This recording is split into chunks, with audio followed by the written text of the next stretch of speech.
I was still struggling with my self-worth, and I was still struggling with food. There is a very strong emotional attachment to food, and there is also a dopamine attachment to food, right? So you will never see a person gaining weight because they're eating a bowl of broccoli or carrots, right?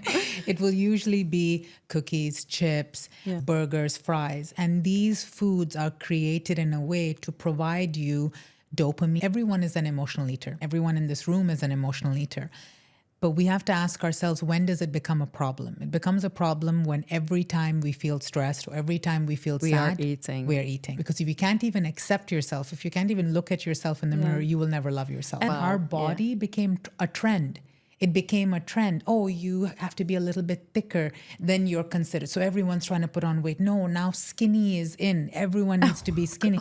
So it's like, my body is a trend. My body, where I host myself, my temple is a trend. And unfortunately, the way it has been marketed in society, the moment your brain realizes that you coped with a difficult emotion without food, it will now learn, you have now started a new program where you've taught your brain that, oh, okay, so I will survive. Welcome to Femisticated podcast. My name is Lucia and this is the second season. For those who listen to the podcast first time, it is all about women's world. We're talking about struggles, wins, and all of the ups and downs that women go throughout their life and how they can win in this world full of sharks where even feminism is sometimes twisted all the way around. We celebrate women's strength and endless potential, and we mostly talk about wealth, health, and relationship. And today is time for the health part. I have a guest here that is in a health industry. She's an emotional eating coach, and we're going to talk about how she's transforming women's life from where they are to where they want to be. Welcome, Natassia. Hi there. Thank you so much for having me. I'm very happy that you said yes. I know we had some heres and theres, and we were looking for life happens. For the times when we can meet and talk about all of your work. So tell us something about you. Absolutely. So my name is Natassia. I am an emotional eating coach. I help men and women that struggle with food. And when they struggle with food, I mean using food as a coping mechanisms when they're happy, sad, angry, joyful. So I deal with people that struggle with food addiction, food obsession, binge eating. The byproduct in some cases can also lead to weight loss, but it's mostly learning how to cope with your feelings without using food to cope. Oh, wow. Okay, there is also a story behind your job about yourself. So Absolutely. Tell us what the story is about and how. I know that it's a weight loss story. Absolutely. So tell us how it started and how it went with you. For me personally, coming to the career that I am doing, I always wanted to be the person that I didn't have. I, at my heaviest, was 145 kilos. I struggled with weight. I struggled with food. I struggled with binge eating disorder. And when I lost the weight, I thought that would solve all my problems. Okay. But actually, that's when I realized I struggled beyond just weight. Because when I lost all the weight, I was still unhappy. I was still insecure. I was still struggling with body dysmorphia. I was still struggling with my self-worth. And I was still struggling with food. So everything that people told me as I was gaining weight, just lose weight, all your problems will be solved, was a big lie, which was good in a way because that's when I realized that's when the real work had to happen. Okay. I had to show up for myself way beyond what was told to me. So not just diet and exercise, but understanding my emotions. Why am I using food every time I feel sad, lonely, upset, depressed? Why am I using food when I feel uncomfortable? And really understanding what led me to binge eating and why at some cases I needed 10,000 calories to survive. Oh, wow. So this was a long journey. I always tell people my real journey with weight loss started after I lost the weight. On this journey, I then gained back 30 kilos. When you're still struggling with food, no weight loss is going to fix that problem. And I realized that lesson a very hard way. Yes. And then my real journey began, understanding emotions, understanding nutrition, understanding trauma and how that can lead to people wanting to eat and relying on food for comfort and emotional purposes. And that evolved to me today, being here now, maintaining my weight loss for about 17 years, helping men and women find their internal struggles with food, their internal attachment to food, and learning how to self-soothe without food. Okay, so that's a very interesting story. You had some weight you were not happy with, then you lost it, and then it was even worse than before. Yes. And you started to dig deep. Yeah. Why is it not happening that Yeah. you are not happy? And what is that root cause, or what it is that makes you unhappy, even if you actually achieve your goal and you were successful and you lost that weight? So tell us why emotional balance or emotion plays such a crucial role in weight loss and in all of this what you were doing.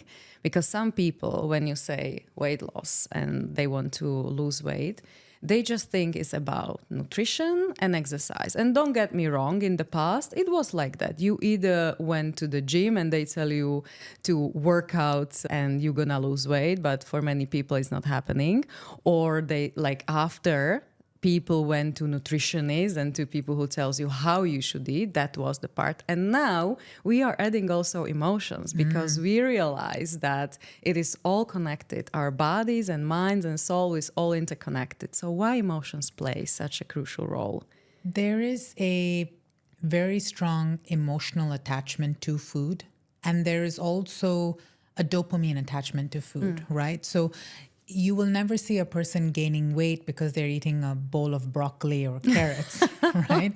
It will usually be cookies, chips, burgers, fries. And these foods are created in a way to provide you dopamine, to provide you happiness, which is a very temporary, very temporary sense of happiness. It's not the real dopamine that we should be experiencing. So very early on, depending on your upbringing, on your environment, you realize that food makes me feel good. Yes. Sugar makes me feel better. Yeah. So if you look at movies, if you look at someone going through a breakup or going through a difficult time, you'll see them with the bucket of ice cream. So it's even infiltrated in our movies and in we what are we watch. Influenced with this. Absolutely. Actually. So people tend to pick these habits up from their environments and they mimic them to make them feel better. Okay. So we realize that now as individuals, we need coping mechanisms to survive. Not all of them are healthy. Eating is the same as smoking, is the same as drink, the same as using drugs. But because we need to eat to survive, people don't see it as a valid coping mechanism. And we cannot stop eating to survive, right? Exactly. For right? now, probably. So it's very easy for people who have an emotional attachment to food to go from 0 to 100. So if I ever speak to a client or I speak to someone for the first time and they tell me I really struggle with food, I'll always tell them, tell me your backstory. When did it start? When did you see yourself relying on food more? When did you start covering the wrappers and hiding food and wanting more food than usual? And usually there tends to be a story around it. Maybe a parent in the family is struggling with an eating disorder. Okay. Maybe they were ridiculed by their weight by someone in the household. So it starts really early on. Or maybe even being raised in a household where food was just glorified to another level. For me personally, I went through some trauma as a child, and as a child, eating food made me forget about the trauma. Oh, okay. So I would sit there, and then what started out as emotional became habitual. And this happens to a lot of people. It starts out emotional, and then eventually you're like, I don't even know why I'm eating this, but I just feel like eating it. Okay. So we fall into this habit loop. For me as well, I don't know and don't recall any trauma, but I had the tendency to overeat when I was in stress. And I find it out like when I become moms even more. Before I didn't even realize that it is it. I ate, I didn't eat. For me it was. But when I become a mom, I was more stressed, and all of this happening around me was so stressful that I was overeating. And then I was like, okay, listen, stop this. What is this? There is some pattern. There is something going on. So I also had to work on this throughout the emotions. What are the biggest triggers that force us or that force people to eat? What are the biggest emotional triggers? The biggest triggers, I would say, would be sitting with uncomfortable feelings. So sadness, loneliness, anger, rejection. in some cases, if you think about emotional eating, everyone is an emotional eater. Everyone in this room is an emotional eater. But we have to ask ourselves, when does it become a problem? It becomes a problem when every time we feel stressed or every time we feel We are sad, eating. we are eating. It becomes a problem if over time we are struggling with our weight. It becomes a problem if every time we eat, we feel guilty after. These are true signs that you need help with your emotional eating. And usually it tends to be the negative emotions. Now, I have some clients as well, they're living their best lives, but because they started out an emotional attachment to food, now it's simply habitual. Now they're living their best life, but they need that rotation of food in their life, just like they used to. So there might still be some emotion stuck in the past that is Absolutely. not positive, but they just don't know about that. Absolutely. They need to go deep inside to find it out, to bring it out. Absolutely. And then, so I didn't know that you could have really happy client, happy about themselves. So is it like happiness about their bodies as well, about how they look? Have like self-love is on a great level, or is like happiness with their life where they are from the point of career or from the point of like family, or what is? So it's happiness with life, with where they are, With where they right? are. I wouldn't say happiness with body, because in most cases, they're still struggling with why they don't fit in, why they don't look like everyone else, why are they struggling with their weight. This is often a reflection of the amount of food being consumed as well. But I have worked with many individuals in the past that are very successful in very high performing careers. Okay, and they're still struggling with weight. And what tends to happen here is they are the cream of the crop, the best of best in everything. But when it comes to themselves and their weight, they bottle all the stress in and they put themselves on the back burner.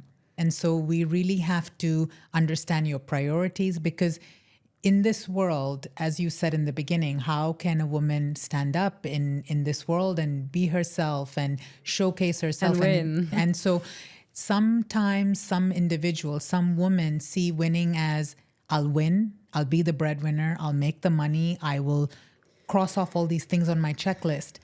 But my actual emotions and how I feel is irrelevant. And negative emotion doesn't leave the body. We can't just sweep it under the rug and be like, it's For gone. a while only. Exactly, We can do right? it for a while. It always sits into the system until we actually deal with it. And eventually it will come to the surface, and it needs a safe space, it needs time, it needs healing. And when people start to understand this, they understand, oh, this is why I need food, to make me feel good. And the more you uncover those negative emotions, the less you rely on food to make you feel good. So oftentimes I will ask a client, what brings you pleasure in your life? What makes you really happy? And they struggle. They don't know what to say. They struggle a lot because outside of food, what really makes me happy? So that's an exploratory question that we dive into. Let's start looking at things, because now food is not going to fill your cup anymore. What else is going to make you happy? And so it's a whole exploring yourself. It's an identity shift. It's a mindset upgrade is what I like to tell people. Rewiring. Absolutely, absolutely. And rewiring, when you say the word, it sounds so easy. Oh, you're going to rewire my brain. But anyone that's been through it, someone like myself, I was 145 kilos. I never went to the gym. I never worked out. I never did anything. To be where I am today, I know the time and effort to rewire the brain. But at the end of the day, it's so worth it. And that's basically what we do. Yeah, it's not easy because it all comes from our subconscious. Whatever trauma it was, whatever happens, it could go to 0 to 7, and you don't even have to know what it was. You might remember trauma when you're older, but probably that's never the first event in life. That might be something else that is there. And as 95% of this behavior that we do comes from subconscious, we have to go deep into that. So when you were talking about happiness, what makes you happy? What is the pleasure in your life? Oh, the things that make me happy, I would say on the forefront is my clients, for sure, seeing them succeed. I was speaking with a client this morning. She's Natassia. For the first time in my life, I feel like I can receive love and I'm not feeling uncomfortable. Oh, wow. That for me, like I got chills down my spine as she said that to me. And I was so excited because now this woman has learned how to fill her cup, and the food is no longer going to fill it. She's learning to fill it from external love. That makes me so happy. And no one can take that feeling away from you, I know, right? yeah. So it's such a beautiful feeling. So definitely that. Going to the gym makes Your me very work happy. and exercise. Yes. I love to work out 6-7 days a week sometimes. And it's just... 6-7 times a week? Oh my God, that's a lot of work. It is, but it ranges. 5 of them are really heavy workouts. The other days are Pilates or something of that sort. But movement keeps me energized. It keeps my mind in a very positive space as well. It what brings me joy. And I believe anyone that struggles with food, we need to find those aspects that... The dopamine kick. Yes, the What else dopamine, could be the dopamine kick? endorphins. I like to call them the happy drugs. Yeah. We want to get the happy drugs from somewhere. Those are some of the things. My friends bring me joy. So those are some of the things that really keep me happy. So it's no more the food, it's all other things in your life. Absolutely. So, I still enjoy food. Don't get me wrong. I still love We all do, yeah. I still love it. But I don't need it. I don't need it to survive. There's not a time in my life now where I reach Friday and I'm like, oh God, I can't wait. I just can't wait to rip open a bag of chips. It's been a long week. It's never that. It's, if I've had a bad week, I'll sit down, I'll talk about it, I'll reflect. And it's uncomfortable. Picking the bag of chips is the most easier option. But I would rather go down this route because I know that once I do that, I feel so much better on the other side. Yeah, I understand that. So how important is self-love in all this process? How important? Do you also work on their self-love, I would say? I do work with self-love. However, because of the nature of the work I do, a lot of the clients that I deal with struggle with body dysmorphia. And body dysmorphia can range anywhere from constantly checking their body, constantly looking at themselves in the mirror, constantly comparing themselves to other people. For my clients and the kind of work I do, it's self-acceptance.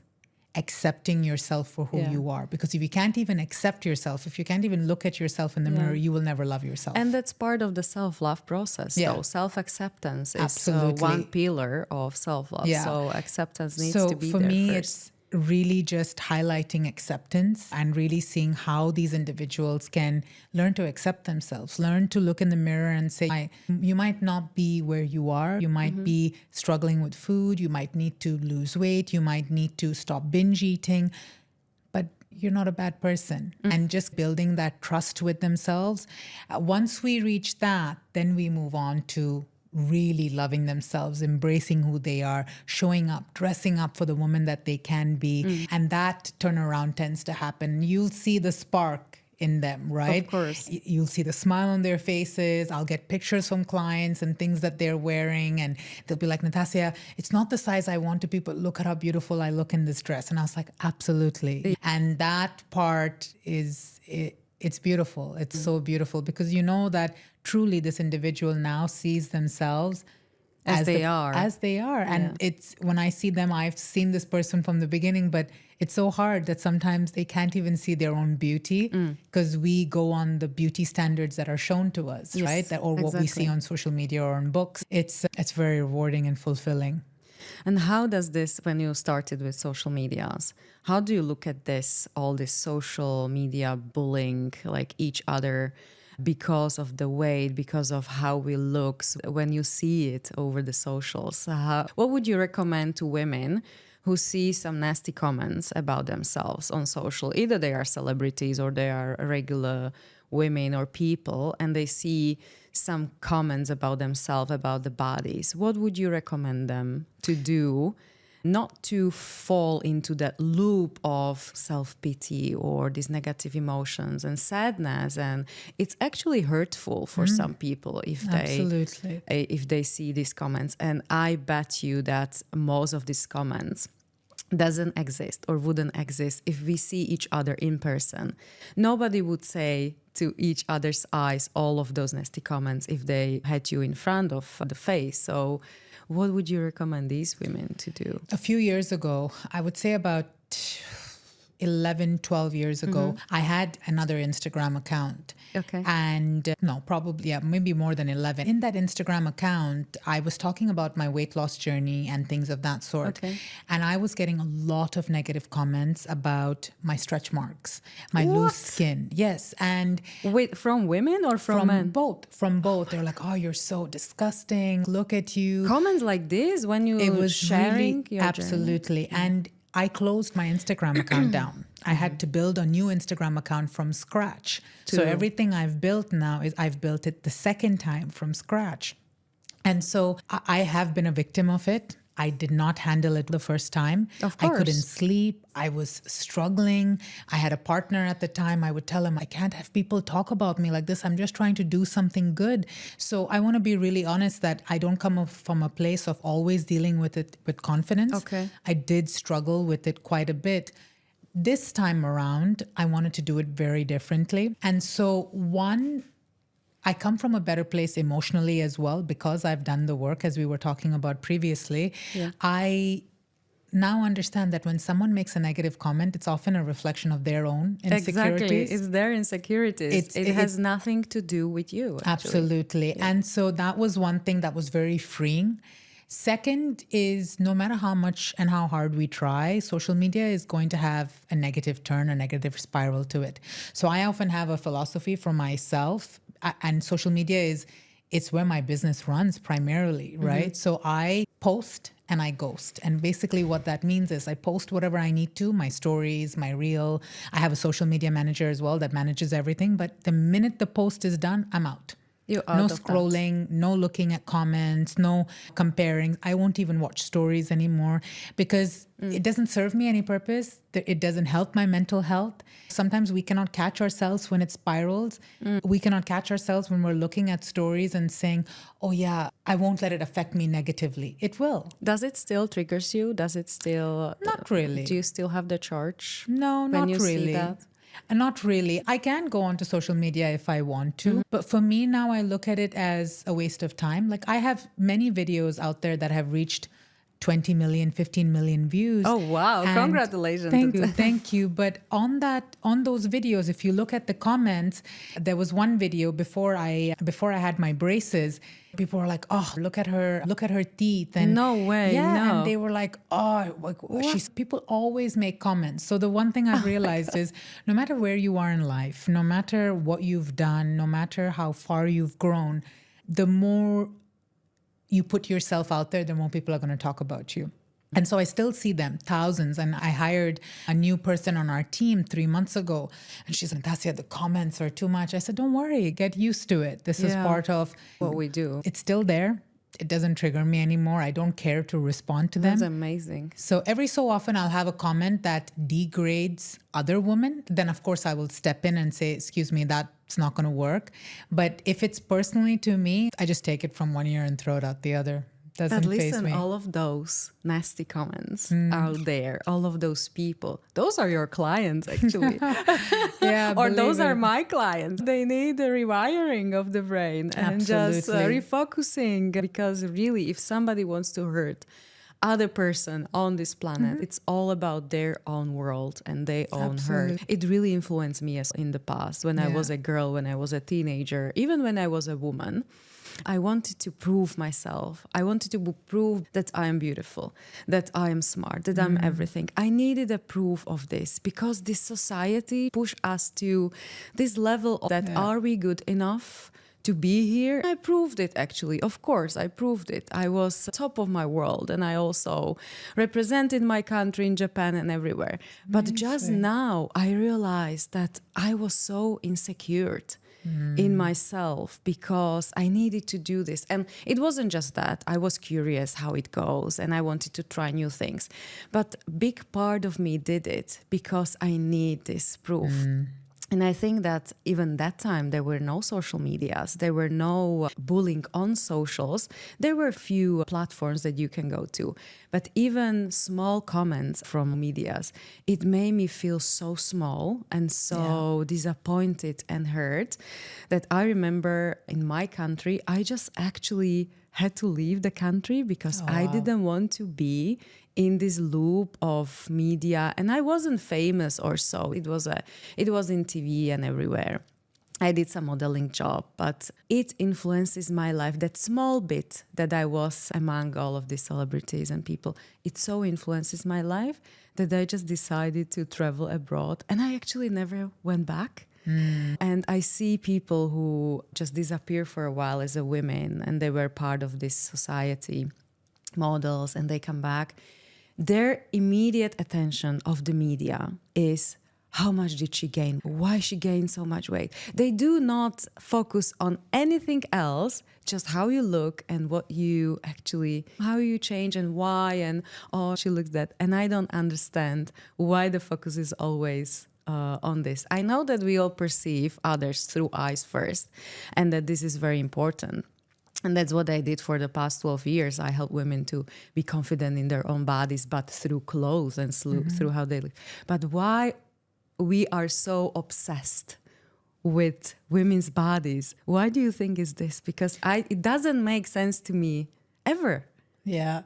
This goes back all the way to 1500s. Oh, yeah. There was the first diet book was made in 1500 by a man.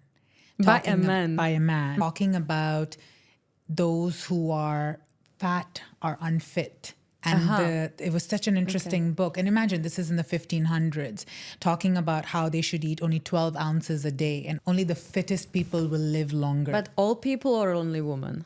All people. All people. Yes. And then this translated over the years, right, in diet culture. And it translated in the 1800s, 1900s of, okay, you need to be a certain type of woman. And then it went into a transition of, okay, if you have voluptuous hips, you are really a woman. And then that transitioned even further. Somewhere along the line, our body became a trend. It became a trend. Oh, you have to be a little bit thicker, then you're considered. So everyone's trying to put on weight. No, now skinny is in. Everyone needs to be skinny. God. So it's like, my body is a trend. My body, where I host myself, my temple is a trend. And unfortunately, the way it has been marketed in society, people bought into it. They bought into it. And so if you look at the life of models, dancers, and ballet fashion dancers. Industry, how they create all of this clothes. I work with a lot of models one-on-one because they're struggling in silence. They have to make their measurements. They have to make their fittings. And if they don't, they're scrutinized completely, even if they're off by a centimeter, an inch. And so these are really things that still happens in this day and age that women have to live with. So it's a tough industry. It's a tough place to be. But this is where that whole grounding of yourself needs to come in. That who am I without my weight, my body, my looks? Without saying a word. Exactly. What is my worth? And the most important aspect is for, I would say, women more than men in certain scenarios, is detaching their worth from their looks and their weight and their body. And their weight. Which can be very hard at times, right? If you sometimes speak to certain women, they'd be like, no, I have to wear this dress or I have to show up like this. But who are you without all of that? And I believe that's more important, because once you can learn to build that for yourself, everything else just becomes an add-on. You don't need it. You can, if you want to. You can wear a great dress. You can put some makeup on. That's good. But without it, you're still grounded and the true individual of who you really are. And I think that has a lot to say of the work someone can do to grow from. Yeah, this skinny trend, that's a huge disaster, because not every woman can be skinny. Extra small sizes that we see on the fashion shows, and everybody wants to be that. But if the woman has a different structure, like a body structure, you will never get to that point where you are skinny, or I couldn't. And if I did, actually, I went under my normal weight when I was in these waters, and people started to ask me if I'm sick. So it was another struggle. Imagine you go from some weight to really low. You are happy that you achieved that you are there where you want to be. And then actually that struggle hits you because people start to comment on how skinny you are and why are you so skinny. Yeah. So then you're building it up again and eating up again because you don't want to be someone who is commenting on like you are sick or something wrong with you. You want to be, actually, we all want to be normal, or I thought that I want to be somewhere where people love me all the time. They look at me from nice perspective. But later on in my life, I just realized that it's all lie because we all have different filters. Yeah. And if I put in front of me 10 people and I ask them the question, not everybody will love me the way I think they will, but right now, I don't really care because it's their filters, their own perception. But I didn't know this before. And imagine those teenage girls Absolutely. who just are raised in this world full of social medias, bullying, and full of these people who are commenting. They have no idea about this. So I think we have to talk about this a lot. We have to go out and educate them about this and tell them, come on, just you are you, do you, and don't care about what's going on outside of you. Absolutely. I did a presentation at a school not too long ago. I think it was about 5 or 6 weeks ago, and they were for teenage girls. It was solely on social media. Oh, wow. And I asked them a question. I said, how many of you scroll on social media and compare yourselves to the girls that you see? And almost all of them put their hands up. Oh, wow. None of them wanted to talk about it. But when they finally got comfortable with me, they were saying things like, I don't know why my hair doesn't look like the girls on social media. Like, she has such nice hair. And so you can imagine, this is just a 1-hour seminar that I had with them. Imagine how much exposure they have on a daily basis, the thoughts that they're sitting with on. So I agree with you. We need to be positive examples. There's enough and more influencers out there talking about skincare and the next best clothes and lip glosses and things of that sort. But there needs to be positive influence for these girls to fall back on, because if you have a voice and it's a voice that can be heard and it's a voice that can be followed, these young girls need some guidance. And if they don't get the right kind, unfortunately, it could lead them in the wrong way. I remember one discussion with 15 years old. I think she was 15 or 16.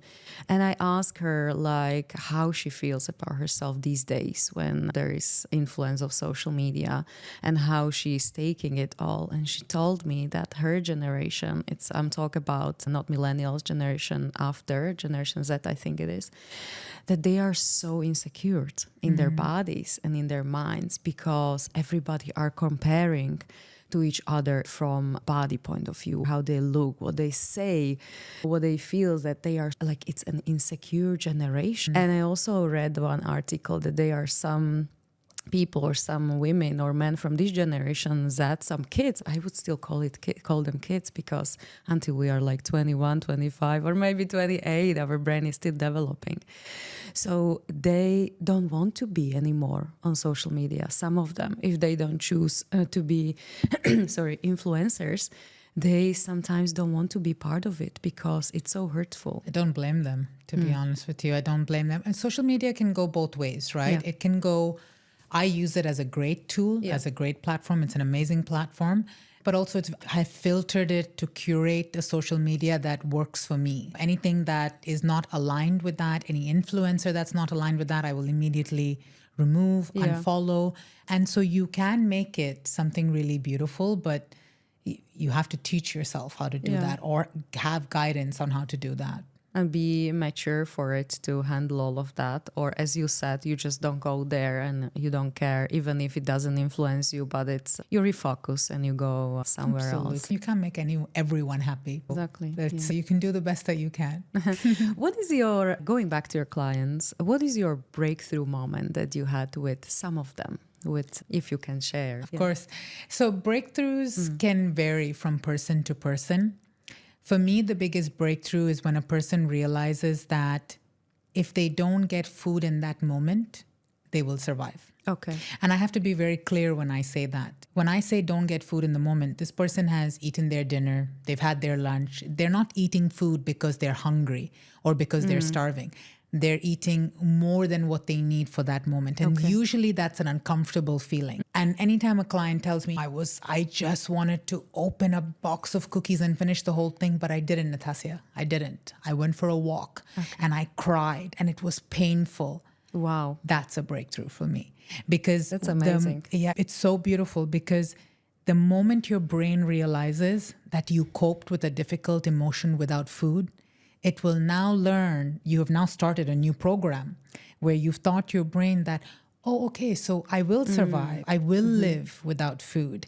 And the minute that happens, you're able to now work on that and build it. You have the awareness. The first is awareness in Absolutely. everything. So this is something that I strive for with every client. This is the main goal, knowing that you will survive without food. For some, it comes much easier than others. For some, it will be temporary until the excitement of working with me dies down, which is good. That's the part I don't want to see the honeymoon phase. I want to see the parts that you're struggling, and then putting in that time and effort to keep coming back up, to keep showing up.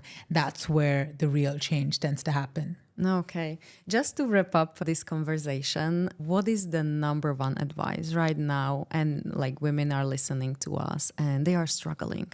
What is the number one advice you would give to the woman who is struggling and wants to go on this weight loss journey that she should do right now just to start?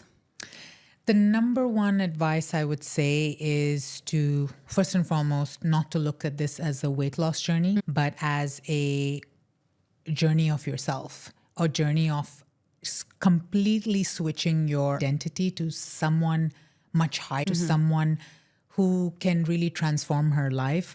And if your struggle is purely food, that's what the main struggle is at this point, then I would say to understand where you are before you hop on to the next program. Because it's really understanding about who you are at the moment, how much you eat, what triggers you, what makes you happy, what makes you sad. And that's a really good foundation to start. Yes. Once you can do that, then it's ready to take to the next step. And the last thing I would say is that if you are struggling, know that you're not alone. There's so many out there that are struggling in silence. Yes, that's true. There is help. There is guidance. Just know when to ask for it. There's actually a lot of power in asking for help.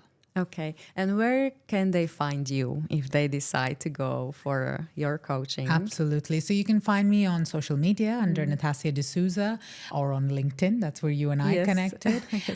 Or on my website, www.natassiadesouza.com. Perfect. Thank you very much. It was pleasure. my really talking to you about this. My pleasure. To the next one. Bye. Thank you.